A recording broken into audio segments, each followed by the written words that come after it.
Welcome to the Accessibility Guide channel. My name is Sean Jordison and I can be your personal accessibility expert. This video is going to walk through how to turn a PDF into a Word document to make changes. Then we're going to convert it back to a PDF. The first thing I'm going to do is open my PDF in Adobe Acrobat Pro. Then I'm going to select File, Export to, Microsoft Word, and then I'm going to choose Word Document. Then I'm going to give my file a name and select Save. Adobe Acrobat will then export this file as a Word document instead of a PDF.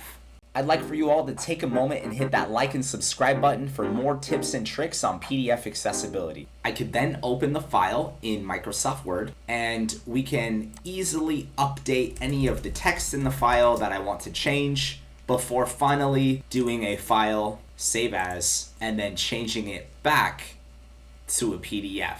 Then I can select save. Then we can launch our new PDF file and scroll down to the page that we made changes to, and here is our updated PDF.